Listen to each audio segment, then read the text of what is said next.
E finalizando o nosso pequeno ciclo de aulas de ética pastoral, vamos dar continuidade ainda, e lembrando aos queridos que vão ter acesso a esse vídeo, eu estou dando aqui uma superficialidade, é uma visão panorâmica, é quase que impossível a gente aprofundar em apenas 3 vídeos de 15 minutos, são 45 minutos de elucubrações, de pensamentos, e até digo, como já falei, acho que na primeira aula, se eu não me engano, são pensamentos e elucubrações no campo bem da provocação, mas eu estou te provocando a você buscar um pouquinho mais, tá certo?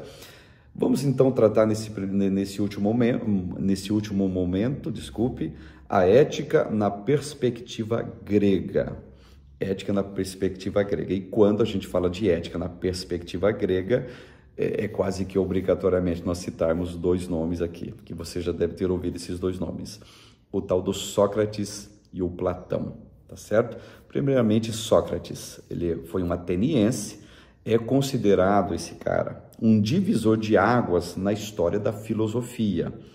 A partir dele, os filósofos são chamados, olha só que interessante, de pré-socráticos ou pós-socráticos. Por se manifestar contra os sofistas, dizia que há princípios absolutos. Sócrates, ele tinha um estilo de vida semelhante ao dos sofistas, porém não vendia seus ensinamentos. Os sofistas, sim, tá certo?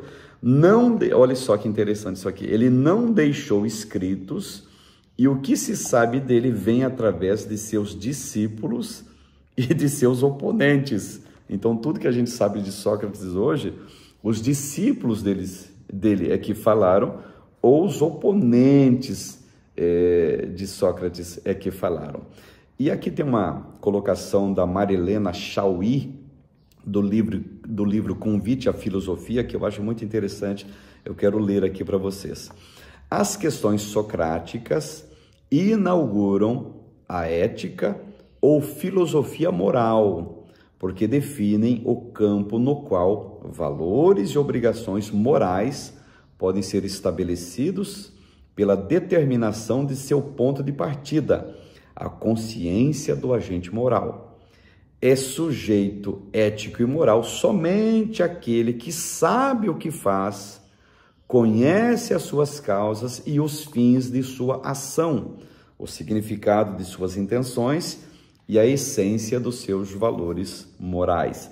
Fecha aspas para Marilena Chauí, citando aqui Sócrates, que eu acho muito interessante.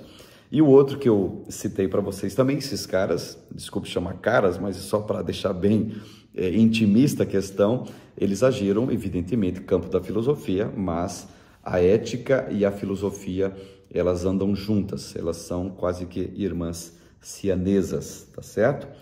Platão, ele também era ateniense, filósofo e matemático.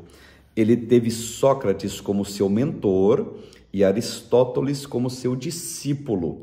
Platão se tornou conhecido pelo pensamento dualista, o mundo das ideias, que é superior, e o mundo material, que é o mundo inferior. Quanto à ética, olha só, Platão acreditava que as paixões devem ser reprimidas. Olha só que coisa interessante.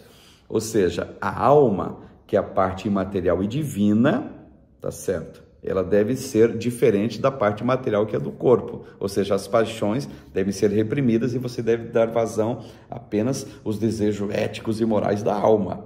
É o que ele tinha de pensamento, mas nós não podemos fugir à regra ética, evidentemente que nós somos corpo, alma e espírito. E Paulo, ele faz uma citação em Tessalonicenses que nós devemos deixar em santificação e puros, tanto nosso espírito, alma e corpo, ou seja, devem ser mantidos irrepreensíveis para a volta de Cristo, ou seja, debaixo, evidentemente, de um conceito de vida ética, tá certo?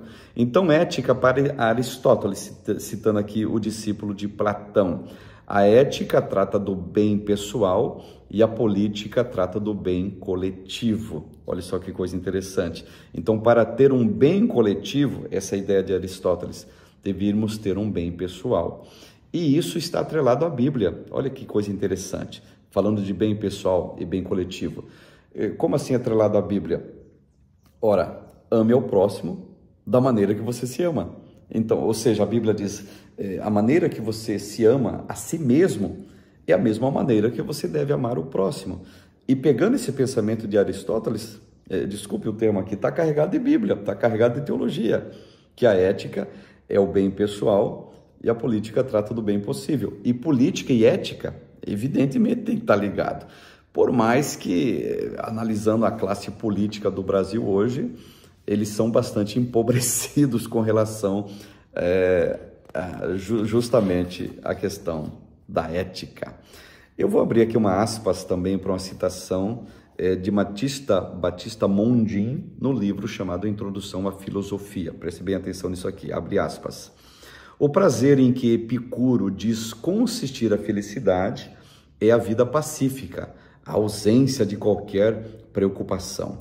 O prazer é, pois, concedido como ausência de dor antes do que a satisfação de qualquer paixão. Isso aqui é filosófico, mas ele está no campo da ética também. Prazer, dor, paixão, satisfação, ele tem tudo a ver com a ética, gente. E devemos, nesse campo citado aqui, agir com ética em todos esses pormenores. E não estou citando aqui, evidentemente, algo mais aprofundado devido à nossa exiguidade de tempo, tá certo? Eu quero também citar para vocês uma frase do pastor Cláudio Nor de Andrade, do livro Dicionário Teológico, que eu acho interessante. Ideal supremo de felicidade alcançado pela alma, após essa ter-se celebrado, calibrado melhor, pela moderação quanto aos prazeres do corpo e do espírito, imperturbabilidade, tranquilidade e serenidade. É um conceito filosófico, sim, mas não deixa de ser um conceito ético. A pessoa deve ser sereno, imperturbável e tranquilo na vivência consigo e na vivência com o próximo. Isto é um conceito ético, tá certo? Eu vou trazer também para vocês aqui mais uma reflexão, para vocês pensarem, para vocês imaginarem. Essas reflexões que eu trato é como se fosse uma aplicabilidade dos conhecimentos, claro que superficiais, que nós estamos tendo pela exiguidade do tempo. Preste bem atenção. No tocante à ética e à moral, quando estudamos a vida e os pensamentos de alguns filósofos e escolas filosóficas, identificamos questões contraditórias e problemas aparentemente indissolúveis. E enfatizamos que os pensadores gregos pensaram a ética do ponto de vista meramente humano. Ok, esse é o ponto. O debate acerca da ética e da moral é importante para as igrejas locais e suas lideranças, ou seja, alguém pode dizer, mas ética e filosofia tem a ver com duas pessoas, dois caras que não eram nem crentes, Platão, Sócrates. O que isso tem a ver com a vida cristã? Eu sou servo de Cristo. Ok, somos servos de Cristo. Agora, apenas uma colocação aqui. Cristo era ético? Havia ética em Jesus? Havia esse conceito nele? Outro ponto, se alguém resiste à questão da filosofia.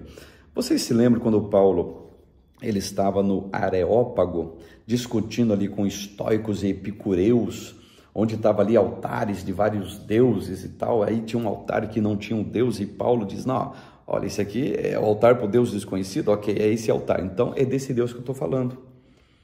Aí Paulo faz citações ali de filósofos, Paulo cita Menandro, quando ele diz, nele nos movemos, neles existimos, ele está citando um filósofo. Será que esse filósofo ele também aplicava conceitos éticos para os seus da época? Evidentemente que sim, claro que sim. Então a ética e a filosofia andam entrelaçadas. E por mais que o pai da ética, o pai da filosofia, nesse ponto que eu cito agora, seriam Sócrates e Platão, devemos aplicar os conceitos éticos desses dois personagens hoje para a vida cristã? Será que serve? É uma questão que eu levanto agora e vocês já sabem a minha resposta. Evidentemente que serve sim para os dias atuais. Rapidamente, ética na perspectiva da história da igreja. Queridos, a história da igreja, começando, por exemplo, citando Justino Mártir, que ele viveu do ano 100 até o ano 165 depois de Cristo. Ele faz parte daqueles teólogos que nós chamamos de teólogos do período patrístico.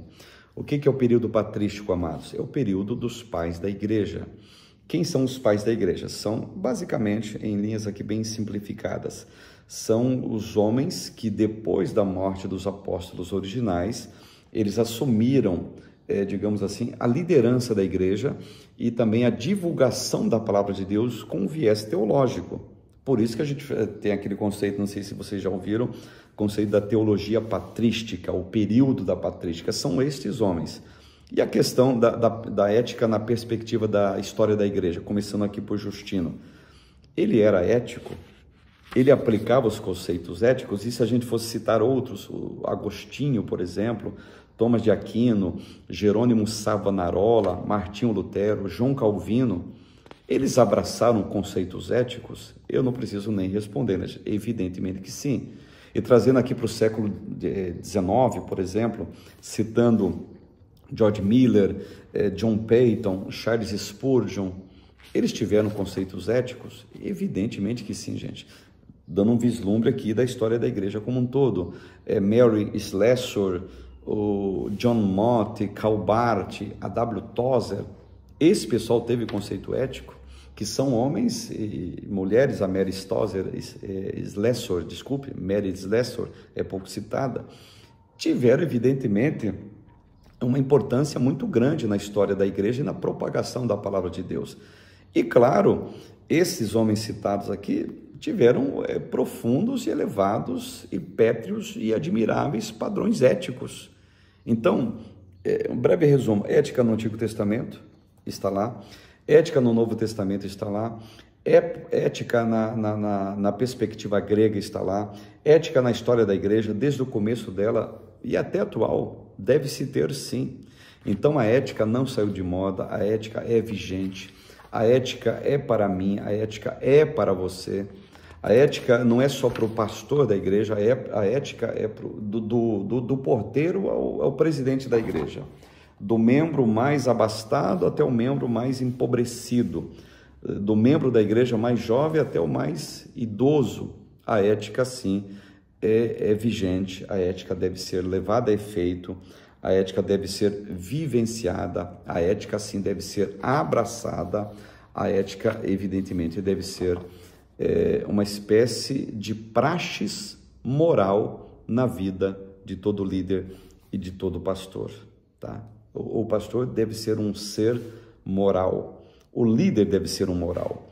E qual é o conceito de moral, pensando na ética? Conceituar moral nos permite aplicá-la ao contexto ministerial, inclusive, tá, gente? Por esse motivo, observe, o Rosais, ele salienta aqui, o dicionário Rosais, né? Ele salienta que moral é o seguinte, tá? E todo pastor, evidentemente, né? É o que a gente está tratando, ética pastoral. Na superfície, claro, mas ele diz que a gente está tratando. Como que o dicionário Rosais define moral, tá? Que tem a ver com ética, claro. Olha só, abre aspas para o dicionário Rosais. Conjunto de valores individuais e coletivos considerados universalmente como norteadores das relações sociais e da conduta dos homens. Como que o dicionário teológico define moral? Princípios que regem a vida do ser humano, mostrando-lhe o que é certo e o que é errado. Então, ética e moral andam juntas, andam de mãos dadas. E ética e moral é basicamente, nesse ponto, a mesma coisa. Aquilo que vai me diferenciar o que é certo, o que é errado. Ok? Entenderam? Moral é isto. Um pastor deve ter isto. Um membro, evidente, claro, mas um pastor, evidentemente, ele está numa posição de destaque. E é exatamente aquilo que a Bíblia preconiza. Para quem muito é dado, muito também é requerido.